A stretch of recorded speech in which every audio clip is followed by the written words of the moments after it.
podcast you're about to listen to is from a book series on post-qualitative, new materialist, and critical post-humanist research. I'm Karen Murris and chief editor of this new Routledge series. You can find it on the following website, www.postqualitativeresearch.com. Hydrofeminist Thinking with the Oceans. Reimagining troubled spaces for academia while thinking with and through the oceans. Herewith my contribution. Black Feet, White Sand, a photo essay by Cheri Hugo, and photography done by Verity Fitzgerald. So in my depiction of this journey, in this particular contribution, you find a set of images in which my feet is engaged with the ocean floor, and here I tried to depict the struggles of having to keep one's balance, having to be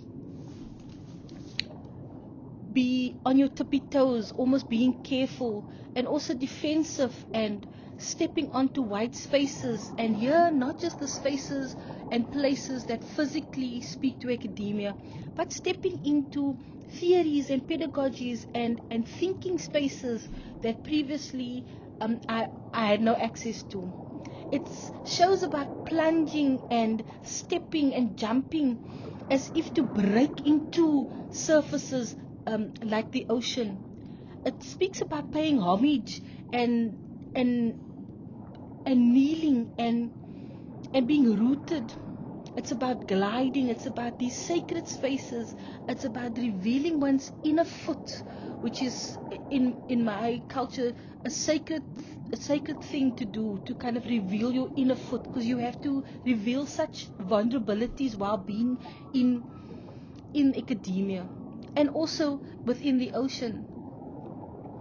And so these sacred spaces and tells of how precious the moment is to be there, because just like in the ocean, it's still a treacherous space. One loses one's life there, one can stop breathing there, one can have an injury, and it can really be detrimental. And in the same way, academia is that space. And then these set of images talk to taking up space and how one steps into the spaces that are now afforded to one, and the struggle with that. And so finally, Black Feet, White Sand is kind of the visual depiction of my entanglement with the ocean and my academic studies, and how troubled the space is. And I kind of visually give you a look into those troubled spaces and briefly explain to you some of those troubled spaces of academia. In closing, I advocate for a reimagining of troubled spaces in academia. And by thinking with and through the oceans, as a woman of color in academia, I've learned to negotiate, to survive in certain places, and survival strategies. And one of them is to be resilient. Sometimes one just has to hold your breath and trust that the wave will go over you and you will come out the other side, and just keep going, keep doing the same thing over. Every day you go in just a little bit more where you are comfortable in the water. Every day you just kind of explore just a little bit to your comfortable levels, and so you build resilience to be in the water. And in the same way, you build that resilience in academia. Every day you get a little bit of feedback, you kind of work through that. Every day you read a little something, you grapple with that, you kind of unpack it, you make it make sense for yourself.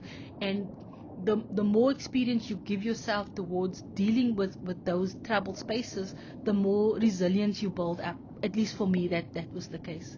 And so you kind of, even though you know the water is cold and you know that the waves are crashing down, you've already figured out the kind of positioning that breaks which is the image that you can see on the screen now, what breaks the wave and kind of makes you feel that you are able to resist. The second one is then offering care for yourself and for others. Knowing that academia studies and postgrad studies is not a quick move. It takes years, and to be able to survive the years that it will take on you, one has to be kind with oneself. One has to really give oneself care. One has to take the moments when you say, I'm at the beach, I've come prepared to swim, but I have just no energy to actually pull my body through the water.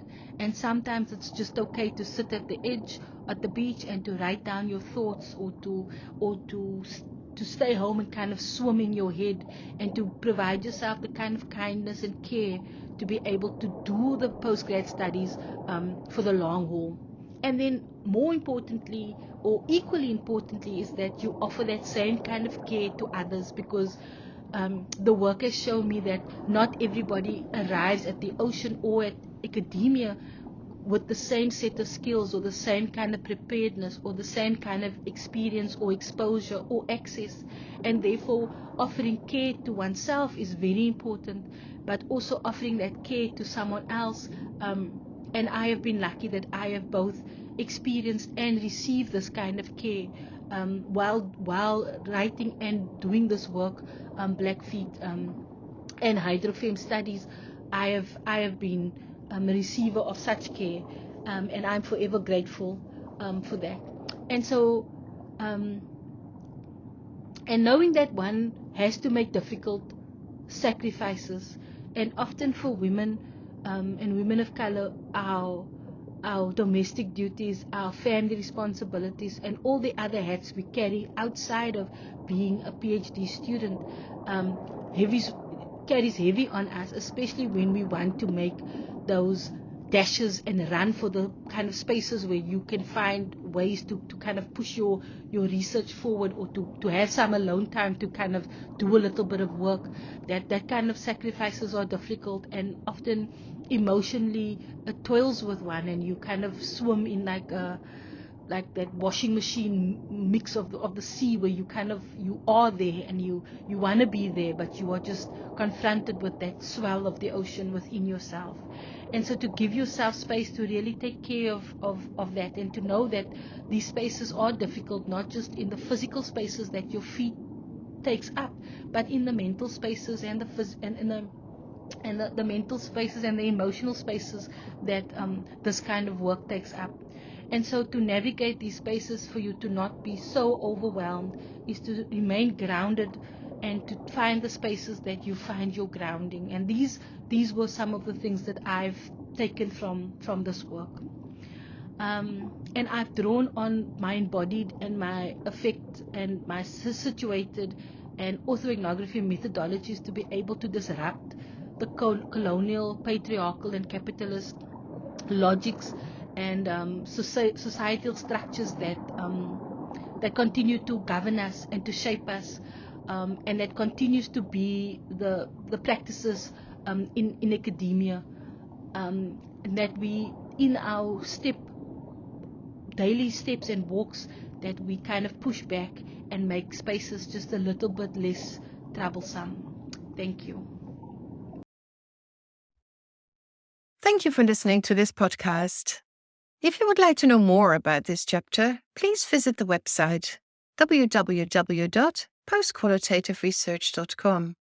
And please stay tuned for future podcasts.